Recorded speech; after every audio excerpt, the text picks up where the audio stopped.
قبرستان کے قریب ہی گورکن کا مکان تھا۔ گورکن کو ساتھ لیا۔ گورکن نے کھودنے والی کدال اور ایک ٹارچ ہاتھ میں پکڑی ہوئی تھی۔ قبرستان کے گیٹ میں داخل ہوتے ہی جب بجلی چمکی تو ایک لمحے کے لیے ان کو قبروں کی طویل قطار نظر آئی۔ تب ان دونوں کے دل خوف سے دھڑک اٹھے اور جس میں خوف کی لہر دوڑنے لگی۔ رضوان نے ایک لمحے کے لیے سوچا کہ وہ واپس چلے جائیں، مگر پھر دوست کے ساتھ ہونے کا حوصلہ پا کر وہ بھی آگے بڑھتا گیا۔ قبرستان کے درخت چمکتی ہوئی بجلی میں نظر آ جاتے، ورنہ ان کے سائے کالے گہرے رنگ کے لگ رہے تھے، جیسے بہت ساری چڑیلیں ایک ساتھ کھڑی ہوں۔ کچھ دور چلنے کے بعد گورکن بولا، صاحب یہ قبر کسی وقار صاحب کی ہے اور میں نے دیکھا ہے کہ اس کی دیکھ بھال کو بھی بہت کم لوگ آتے ہیں۔ اس کے وارث تو کیا میں آپ کو اس کی کھوپڑی ہی نکال دیتا ہوں۔ یہ کہہ کر وہ اپنا بیلچہ سا جو اس نے ہاتھ میں پکڑا ہوا تھا، اس سے قبر کی مٹی ہٹانے لگا۔ آصف بابو، گورکن نے ہدایت دیتے ہوئے کہا، آپ یہ ٹارچ صرف اس قبر پر رکھو، ادھر ادھر نہ روشنی کرنا۔ رضوان ایک طرف کھڑا یہ خوفناک قبرستان دیکھ رہا تھا، ڈر کے مارے اس کا پسینہ چھوٹ رہا تھا، مگر وہ اپنی بے عزتی کے ڈر سے واپس نہیں جا رہا تھا۔ تھوڑی دیر میں گورکن نے مٹی ہٹا دی، پتھر کی سیل اس نے ذرا سی کھسکا کر ہٹائی اور پھر چند ہی منٹوں میں قبر اوپن ہو چکی تھی۔ اب تو ٹارچ پکڑے آصف کا دل بھی نامعلوم خوف سے گھبرا اٹھا۔ وہ اب ٹارچ کی روشنی کو قبر کے اندر دیکھنے کی ہمت اس کی بھی نہیں ہو رہی تھی۔ اس نے وقت کاٹنے کے لیے گورکن سے سوال کر دیا، قمردین تم کو ڈر نہیں لگتا قبرستان میں؟ تو وہ بولا، صاحب اگر ہم ڈر گئے تو پھر پیٹ کیسے بھرے گا ہمارے بچوں کا؟ ہمارے تو باپ دادا کا یہی کام ہے جو کہ اب میں کر رہا ہوں۔ کچھ دیر بعد گورکن نے جب اپنا ہاتھ قبر سے نکالا تو اس کے ہاتھ میں خربوزے کی طرح پکڑی ہوئی کھوپڑی دیکھ کر رضوان آصف بھی گھبرا گیا۔ گورکن نے اپنی جیب سے کپڑے کا کالا تھیلا نکالتے ہوئے انسانی کھوپڑی کو اس میں خربوزے کی طرح ڈال دیا۔ پھر وہ تھیلا ایک سائیڈ پر رکھ کر قبر کو بند کرنے لگ گیا۔ کچھ وقت کی محنت کے بعد قبر بند ہو گئی۔ تب گورکن نے مٹی پھر سے قبر پر ڈالی اور ہاتھ جھاڑتا ہوا کہنے لگا، یہ لو صاحب اپنی مطلوبہ چیز۔ آصف اب اس تھیلے کو ہاتھ میں پکڑتے ہوئے بھی گھبرا رہا تھا، مگر حوصلہ کر کے اس نے تھیلا جیسے ہی پکڑا تو اس کو لگا جیسے اس نے اپنی زندہ سلامت کھوپڑی جو اس کے کندھوں کے اوپر تھی وہ پکڑ لی ہے۔ مگر ان دونوں کے دل اب بھی گھبراہٹ سی محسوس کر رہے تھے۔ گورکن کے مکان تک آنے پر اس نے اس کو باقی 500 روپے پکڑا دیے۔ بائک سٹارٹ کر کے کھوپڑی والا تھیلا موٹر سائیکل کی ایک سائیڈ پر لٹکایا۔ جب وہ رضوان کے گھر کے پاس آئے تو رضوان اتر گیا۔ تب آصف نے کھوپڑی رضوان کو پکڑا دی۔ پہلے تو رضوان ڈرتا رہا، مگر جب آصف نے اس سے کہا کہ تمہارے پاس لاک والی الماری ہے، تم اس کو الماری میں رکھ کر لاک لگا دینا۔ میری الماری کا لاک خراب ہے تو اس کا گھر کا کوئی بھی فرد دیکھ سکتا ہے۔ رضوان یہ وجہ سن کر کھوپڑی اپنے پاس رکھنے پر مان گیا۔ گھر کے اندر جا کر اس نے سب سے پہلے تھیلا الماری میں رکھ کر لاک لگایا۔ کھانا وغیرہ کھا کر ابھی وہ سونے ہی جا رہا تھا کہ اچانک اس کو زوردار چیخ کی آواز سنائی دی۔ وہ گھبرا کر اپنے کمرے سے باہر نکلا تو اس کے بڑے بھائی اپنے چھوٹے بیٹے کو زمین سے اٹھاتے ہوئے نظر آئے۔ کیا ہوا بھائی جان؟ گھبرا کے بولا۔ اسی وقت اس کو اپنے بھتیجے کے سر سے خون نکلتا دکھائی دیا۔ یہ کیا ہوا ہے بھیا؟ وہ چلایا۔ جلدی ہی اسے معلوم ہو گیا کہ اس کا بھتیجا صحن کے برآمدے میں داخل ہو رہا تھا کہ اس کے سر پر چھت سے سیمنٹ کا درمیانی ٹکڑا آٹ گرا ہے، جس کی وجہ سے اس کے سر پر چوٹ آئی ہے۔ فٹافٹ محلے کے مقامی ڈاکٹر کو بلایا گیا، جس نے بچے کو اپنے چھوٹے سے کلینک پر لے جا کر اس کی مرہم پٹی کی۔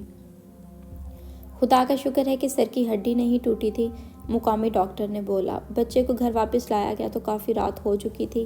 بچے کو جو دوا دی گئی تھی اس میں سکون کی دوا شامل ہونے کی وجہ سے وہ سو گیا۔ رضوان نے خدا کا شکر ادا کیا اور اپنے کمرے میں آ گیا کہ بچہ بچ گیا ہے۔ کمرے میں آ کر اس کو ایک عجیب سا خیال آیا کہ آصف اور اس نے چونکہ مردے کی کھوپڑی نکالی تھی قبر سے، تو ہو سکتا ہے گھر میں بچے کو جو چوٹ لگی ہے اس کے سر پر، تو کیا یہ کوئی عذاب یا انتقام ہے مردے کا؟ ابھی وہ یہ سوچ ہی رہا تھا کہ اس کے موبائل پر آصف کا فون آنے لگا۔ آصف نے فون پر سب سے پہلے ننھے میاں کی خیریت معلوم کی، تبھی رضوان نے اس کو اپنا خیال بتایا۔ ہو سکتا ہے کہ مردے کی روح ہم سے بدلہ لے رہی ہو، تبھی تو اس کے بھتیجے کے سر پر چوٹ لگی ہے۔ آصف یہ سن کر بہت ہنسا۔ ارے بابا، یہ 4G اور 21ویں صدی ہے، یہاں روحیں وغیرہ انتقام نہیں لیتی۔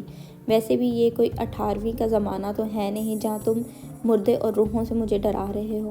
جناب رضوان صاحب، مستقبل کے ڈاکٹر صاحب، اگر تمہارا یہی حال رہا تو تم آگے ڈاکٹری کیسے کرو گے؟ تم تو اپنے مریض کو دیکھ کر ہسپتال سے ہی بھاگ جایا کرو گے۔ آصف رضوان کی بات پر دل کھول کر ہنسا۔ آخر میں اس نے یہ کہتے ہوئے فون بند کر دیا، کھوپڑی نکال کر۔ اوکے، گڈ بائی ڈاکٹر رضوان، کل ملیں گے، میں 10 بجے آپ کی طرف آؤں گا۔ یہ کہہ کر اس نے فون بند کر دیا۔ رضوان نے فون بند کر کے ایک طرف رکھا اور پھر وہ یہ سوچتے سوچتے ہی سو گیا کہ میں بلا وجہ ڈر رہا ہوں۔ بھلا جو زمانہ آج کل چل رہا ہے، اتنے جدید زمانے میں روحوں اور مردوں کا کیا ڈر؟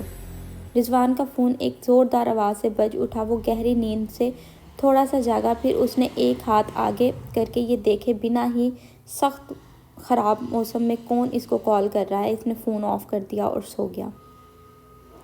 ابھی اس کو سوئے ہوئے 15 منٹ ہی ہوئے تھے کہ اس کے کمرے کا دروازہ ایک دھماکے سے کھلا۔ اس کے بڑے بھائی کی بکھلائی ہوئی آواز نے رضوان کو جگا دیا۔ اس کے سوئے ہوئے دماغ میں رضوان کے بڑے بھائی کی آواز جب آئی تو وہ اٹھ کر بیٹھ گیا۔ کیا ہوا بھیا؟ رضوان جلدی اٹھو۔ گہری نیند سے جاگے رضوان کے دماغ میں یہ بات آئی کہ کہیں اس کے بھتیجے کی طبیعت تو مزید خراب نہیں ہو گئی۔ بھیا کیا ہوا؟ وسیم ٹھیک ہے؟ اس نے پوچھا۔ ہاں وسیم ٹھیک ہے، تم جلدی باہر آؤ، آصف کی طرف جانا ہے۔ آصف کی طرف کیوں، کیا ہوا؟ اس وقت تو صبح کے 5 بجے ہیں۔ رضوان زیادہ سوال مت کرو، لگتا ہے تمہارا دماغ ابھی تک سو رہا ہے۔ تم کو آصف کے ابا نے فون بھی کیا تھا مگر تم نے فون ہی آف کر دیا، تب انہوں نے ہم کو ایمرجنسی میں اطلاع دی ہے۔ آصف اب اس دنیا میں نہیں رہا۔ بھیا نے ایک بم رضوان کے اوپر گرا دیا۔ آصف کو کیا ہوا بھیا؟ وہ جنونی انداز میں چلایا۔ صبر کرو میرے بھائی۔ آصف رات کمرے میں سویا تھا کہ اچانک اس کے کمرے سے زوردار آواز آئی تو اس کے دونوں بھائی اور ابا اس کے کمرے میں جب گئے تو انہوں نے ایک ہولناک منظر دیکھا۔ کمرے کی چھت سے پنکھا ٹوٹ کر آصف کے سر پر لگا ہوا ہے اور بیچارہ آصف سوتے میں ہی اپنی کھوپڑی ٹوٹ جانے سے یہ دنیا چھوڑ کر چلا گیا ہے۔ رضوان نے یہ ہولناک بات سنی تو اس کا دل بھی ڈولنے لگا۔ بے ہوش ہوتے ہوتے اس کے دماغ میں صرف یہ بات ہی چل رہی تھی کہ جس مردے کی کھوپڑی ان دوستوں نے نکالی تھی، آخرکار اس نے اپنا انتقام آصف سے بھی لے لیا۔ اب اس کی باری ہے۔ آصف کی کھوپڑی تو ٹوٹ گئی ہے اور وہ دنیا چھوڑ گیا ہے مگر مردہ اب بھی اس نہیں چھوڑے گا۔ جب رضوان کو ہوش آیا تو اس کے عزیز ترین دوست کا جنازہ تیار تھا۔ اگرچہ اس کی طبیعت بھی بہت خراب تھی مگر اس نے ضد کر کے اپنے دوست کی ڈیڈ باڈی دیکھنے کا کہا۔ چہرہ تو کپڑے کے نیچے چھپا دیا گیا تھا کیونکہ کھوپڑی کی ہڈی ٹوٹ جانے سے چہرہ دیکھنے کے قابل نہیں تھا۔ اتفاق دیکھیں آصف کا جنازہ بھی اسی قبرستان میں گیا جہاں سے 24 گھنٹے پہلے کھوپڑی نکال کر لے گیا تھا، اور اس کی قبر بھی اسی قطار میں تھی جس کے شروع میں آصف اور رضوان ایک پرانی قبر سے کھوپڑی نکال کر لے گئے تھے۔ آصف کے جنازے پر رضوان کو تو نہ لے جایا گیا، بے پناہ صدمے سے اس کی طبیعت خراب تھی۔ آصف کی المناک موت لوگوں کے لیے تو پنکھا گرنے سے ہوئی تھی مگر صدمے میں گمسم رضوان اچھی طرح جانتا تھا کہ یہ پنکھا بھی مردے کے انتقام کی وجہ سے گرا تھا، اور گرا بھی ٹھیک اسی جگہ تھا یعنی کھوپڑی پر۔ مردے کی بھی وہ کھوپڑی ہی نکال کر لائے تھے۔ آصف کی موت کے 3-4 دن بعد رضوان کی طبیعت قدرے بہتر ہوئی تو اس نے کھوپڑی والا تھیلا الماری سے نکالا۔ تب اچانک اسے محسوس ہوا کہ کھوپڑی کی آنکھوں کی جگہ سے روشنی سی نکل رہی ہے۔ اس نے باہر آ کر بائک سٹارٹ کی، گھر والوں سے بہانہ بنا کر قبرستان والی سڑک کی جانب آ گیا۔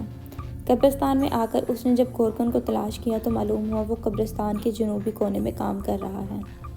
رضوان کا یہ پروگرام تھا کہ آج وہ کھوپڑی دے جائے گا اور 3-4 دن تک آ کر آصف کی قبر پر بیٹھ کر کافی دیر قرآن پاک پڑھے گا۔